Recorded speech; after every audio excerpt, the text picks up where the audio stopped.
अभी तक वो वेटिंग लिस्ट में है। परसों को मेरी ट्रेन है दुरंतो एक्सप्रेस। वो बैग सेल नहीं करती, मैंने हाथ से नहीं बनाया, लेकिन बैग नहीं पता कि मैं व्लॉग्स बना पाऊंगी या नहीं। 8 से 9 टोन डार्क होके आऊंगी। बहुत ज़्यादा एक्साइटेड हूँ महाप्रसाद पाने के लिए। Radha Vallabh Shri Harivan, Hare Krishna, Radhe Radhe to all the devotees. मेरा गला थोड़ा सा ख़राब है, इसके लिए मैं थोड़ा धीमे बात कर रही हूँ। तो फाइनली श्री जी की अपार कृपा, अपार करुणा की वजह से finally I am going to Orissa, Puri Jagannath Dham. और ये वीडियो मैं उड़ीसा से आते वक्त पोस्ट करूँगी अगर मैं एडिट कर पाई तो, या फिर उड़ीसा से आने के बाद मैं एडिट करके पोस्ट करूँगी। बहुत सारे डिवोटीज़ ने मुझे बहुत बार कमेंट में ऐसा लिखा है कि आप एक बार उड़ीसा आओ, जगन्नाथ धाम आओ, लेकिन मैं आपको बताना चाहती हूँ कि मैं बहुत पहले एक बार जा चुकी हूँ पूरी उड़ीसा में। अभी फाइनली श्री जी की कृपा से फिर से जा रही हूँ। और ऐसा देखने में लगता है कि वेस्ट बंगाल और उड़ीसा पास ही है, लेकिन सिर्फ और सिर्फ मुझे और श्री जी को ही पता है कि कितनी ज़्यादा मुश्किलें आई हैं। मैंने कितनी बार कोशिश की है पूरी जाने की, लेकिन संयोग ही नहीं बन पाया। और मज़े की बात यही है कि इस बार जो फाइनली श्री जी की कृपा से मैं टिकट ले पाई हूँ, अभी तक वो वेटिंग लिस्ट में है। मतलब अभी तक वो कंफर्म नहीं हुई है। परसों को मेरी ट्रेन है दुरंतो एक्सप्रेस और मेरी टिकट अभी तक 2 सीटर वेटिंग लिस्ट में है। और मैंने बहुत सारा रिसर्च करके देख लिया है कि 50-50 chances are there, maybe not 50-50, maybe it's 60-40 और 30-70, लेकिन देयर आर चांसेस कि टिकट कंफर्म होगी या नहीं होगी, मतलब नॉट श्योर।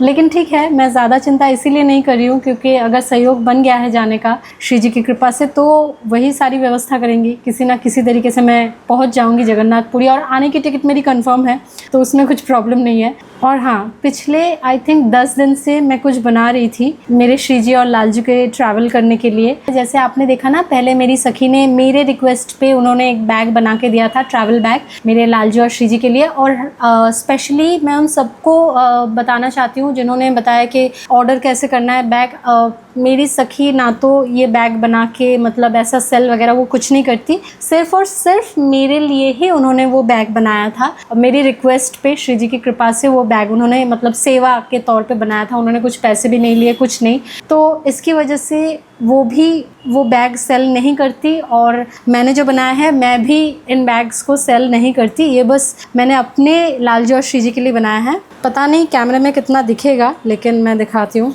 एक बार मैं पहन के ही दिखा देती हूँ बिल्कुल। तो या दिस इज़ द बैग। यहाँ पे नेट है, यहाँ पे ये थोड़ा सा गार्ड है। ये गार्ड ऐसे नीचे भी हो सकता है, उठ भी सकता है। जो ये जो वाइट लगा है ना, ये बेसिकली उनको थोड़ा सा जब इसमें जब ट्रैवल करने के टाइम शयन करेंगे तो उसके लिए वो थोड़ा सा गार्ड है। और अदरवाइज़ नॉर्मली जब वो घूमेंगे फिरेंगे इधर उधर तो ये चीज़ ऐसे नीचे राधा नीचे शिफ्ट हो सकती है। और ये जो बेल्ट है ये मैंने बैग की दुकान से लिया था, ये मैंने हाथ से नहीं बनाया है, लेकिन बैग जो है वो पूरा ऐसे हाथ से बनाया। आपको याद है मैंने वो मटेरियल लिया था उनका, वो बैकड्रॉप और वस्त्र सब बनाने के लिए, तो उसी मटेरियल से एक्चुअली बनाया है। मैं हमेशा बोलती हूँ ना कि आप श्री जी पे भरोसा रखो, वो ही व्यवस्था करेंगी। ये जो बैग का स्ट्रैप है ना, ये मुझे रेडीमेड मिल गया, बहुत ही कम दामों में मुझे मिल गया था। और मैं सोच भी रही थी कि अगर मैं स्ट्रैप मैंने बना भी लिया, फिर भी मुझे उसमें गांठ बांध के उसको एडजस्ट करना पड़ेगा बार बार, क्योंकि ये वाला जो सिस्टम है ना, अदरवाइज मुझे ये वाला पूरा सिस्टम पूरा ऐसा मतलब ऐसा स्मूथ ऐसे ये मूव करे ऐसा कुछ बनाना पड़ेगा। लेकिन श्री जी ने पहले ही ये स्ट्रैप दिलवा दिया था, मतलब क्या बोलूँ, तो वो मुझे और भी ज़्यादा ऐसा लगा कि नहीं, मुझे बैग बनाना चाहिए जगन्नाथपुरी जाने से पहले, ताकि वो इसमें आराम से ट्रैवल कर पाए। और इसके अंदर मैंने एक छोटा सा ना पैडिंग भी बनाया है ताकि उनको बैठने में आराम हो। तो ये वाला एक फोम शीट के ऊपर कपड़ा लगा के पैडिंग है, इसके ऊपर एक्चुअली उनका जो वो टॉवल वाला है या फिर सॉफ्ट कपड़ा वो बिछा के इसके ऊपर वो दोनों बैठेंगे, और साइड में ऐसे तकिए होंगे उनके आराम के लिए, तो ऐसे वो ट्रैवल कर सकते हैं। मैंने यहाँ पे 2 छोटे-छोटे पॉकेट्स भी बनाए हैं, इसमें उनके इत्र रह सकते हैं। ब्रजरज जब मैं कैरी करती हूँ हमेशा, तो ब्रजरज रख सकती हूँ मैं। तो फाइनली इतने सालों बाद, इतने कोशिशों के बाद फाइनली मैं जगन्नाथपुरी जा रही हूँ। और मुझे नहीं पता कि मैं व्लॉग्स बना पाऊँगी या नहीं, क्योंकि मेरा मेंटल स्टेट उतना ज़्यादा ठीक नहीं है, और हर समय ऐसे मोबाइल पकड़ के रिकॉर्ड करना, ये सारी चीज़ें मुझे नहीं पता मुझसे इस बार होगी कि नहीं, लेकिन फिर भी मैं कोशिश करूँगी कि मैं कुछ कैप्चर कर सकूँ। जो अगर मैं व्लॉग, सो कॉल्ड व्लॉग ना बना पाई तो उन्हीं को अटैच करके वो बस एक मोमेंट्स का कोलाज बना के मैं अपलोड करूँगी। और हाँ, जो एक बहुत ज़्यादा इम्पॉर्टेंट बात है, शायद बहुतों को अजीब लगे, आप मेरा जो ये स्किन टोन देख रहे हो ना, जो स्किन की हालत देख रहे हो, मैं वैसे तो हूँ सांवली ही, डार्किश स्किन टोन है मेरा। अभी तो ये थोड़ा रोशनी, अभी वैसे भी थोड़ा क्लाउडी ही है, रोशनी की वजह से शायद थोड़ा दिख रही हूँ गोरी गोरी, लेकिन मैं सांवली हूँ। और जब मैं लौटूँगी, आई रियली वॉन्ट कि मैं एटलीस्ट 8 से 9 टोन डार्किश होके लौटूँ।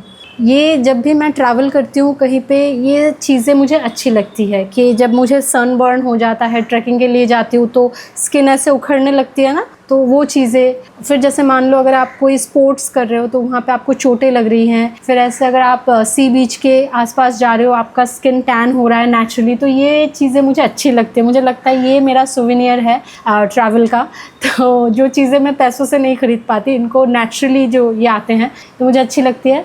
तो होपफुली श्री जी की कृपा से, जगन्नाथ धाम से, जगन्नाथ देव के आशीर्वाद से मैं 8 से 9 टोन डार्क होके आऊँगी। तो मैं ना इसका एक फ़ोटो लेके रखूँगी कि मैं कितना, मतलब कैसी मैं थी, और बाद में पूरी से आने के बाद मेरा स्किन टोन कैसा है, फिर मैं उसको पोस्ट करूँगी इंस्टाग्राम पे, ठीक है।